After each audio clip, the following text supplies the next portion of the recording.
Ladies and gentlemen, boys and girls, humanoids of all descriptions, welcome to the channel. I'm Cap, this is my place.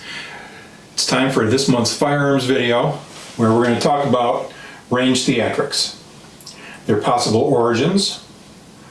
We're going to give some examples and we're going to talk about why maybe you ought to not engage in them. Let's get started.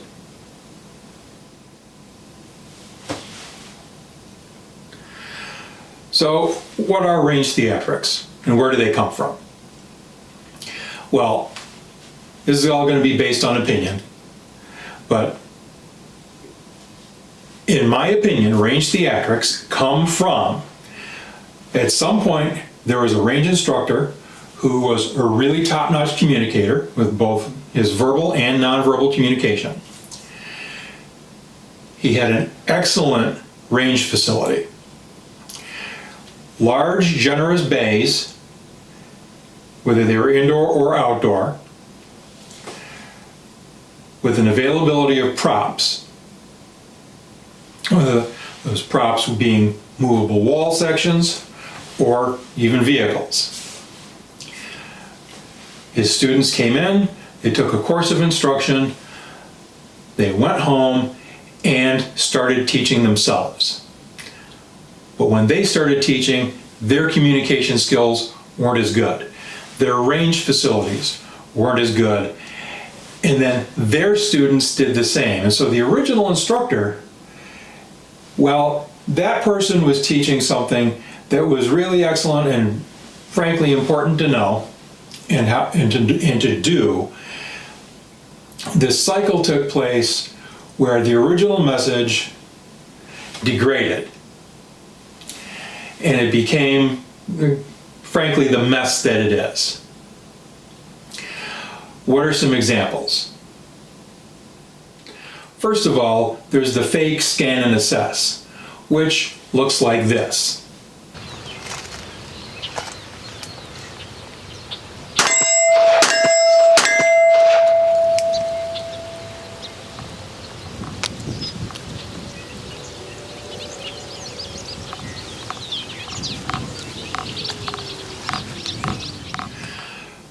So what the hell was that?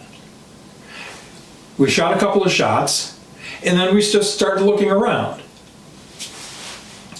Now look, if you're involved, have the misfortune to be involved in a self-defense incident,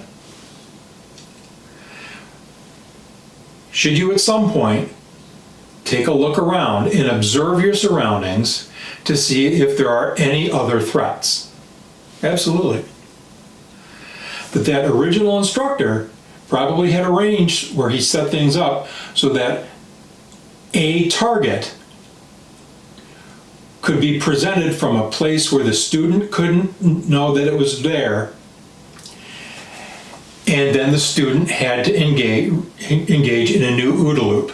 He had to observe, he had to orient, he had to make a decision, and then he had to act. But if you simply are shooting and then looking around, you're not even observing anything. You're just looking around because someone said, hey, you should look around. We need to think a little more. Our next example is getting off the X, which looks like this.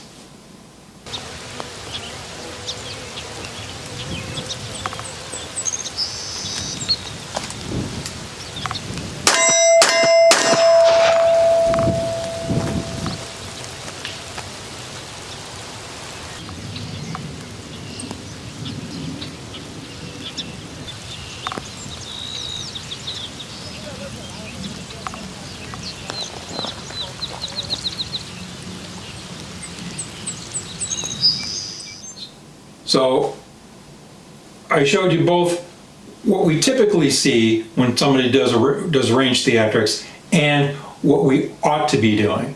Now obviously, here's the problem. Taking one step or two steps to the left or the right may be the maximum amount of movement that you can do on someone else's range. especially if you're renting a lane indoors. But I've got news for you. All the tunnel vision that you hear about, criminals, especially violent offenders, are ambush predators. They are not in the panicked state that the person on the other end is on. And so they quite likely don't have tunnel vision.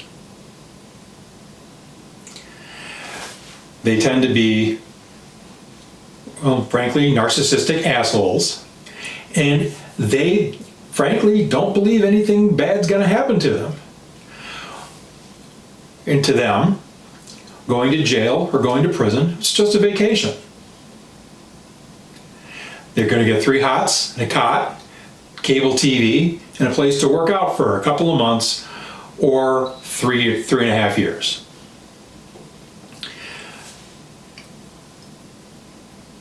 If you're going to get off the X, you have to get the hell off the X. And that means is you've got to move 20, 30, 40 feet, and you've got to get behind something that is not only concealment, but cover as well. We'll get into cover and concealment next month.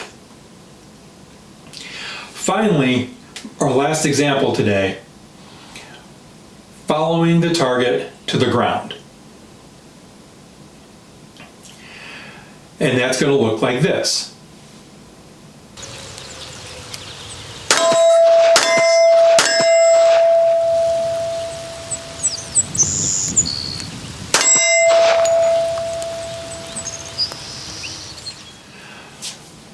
Well, I got news for you. We consume a lot of garbage, and that's what it is. It's garbage that comes out of Hollywood, both television, movies, and digital product. If, once again, you have the misfortune of being involved in a violent encounter and and it involves your firearm, just because you hit where you were aiming doesn't mean your target's going to fall to the ground. It's just not a thing. You can be as butthurt as you want about that. I wish I could find the video again. Somewhere on the internet, there's a really excellent body cam video. Excellent. Well, for instructional purposes, it's excellent. 2 young police officers on bicycle patrol are dispatched to a scene where there may be a man with a gun. They arrive, and on their arrival, he engages them with a handgun.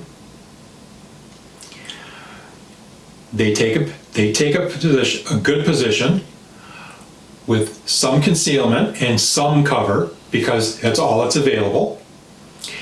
They communicate on the radio, and very quickly, the guy on the left of the screen, the officer on the left of the screen, is shot in the leg, high on the thigh. There's immediately blood, and his partner, he doesn't fall. His partner immediately places a tourniquet high on the thigh. The officer who has been shot, again, he doesn't fall. What does he do? He returns fire. He communicates. He gets on the radio. Lets dispatch know that there's shots fired, that he has been shot, that his partner's placed a tourniquet, and asks the operator in the radio room to mark down the time of tourniquet placement as the time on your screen. Remember, most people who are shot with handguns don't die. The vast majority of people, in fact, who are shot with handguns make a full recovery. We carry handguns not because they're a great weapon, but because they're better than a sharp stick. So, what should we do? Well, if we have a range instructor who's telling us to do something and it doesn't quite make sense, question it. You have the right to do that. After all, you're investing your time and your money in a life-saving skill, and you need to have full understanding of what's going on. And if what the instructor's telling you to do still doesn't make sense, maybe you just don't do it. Maybe you find a different instructor. Anyhow, thanks for sticking around to the end of the video. If you find any of this useful or informative, please like, share, and subscribe, and we'll see you next month.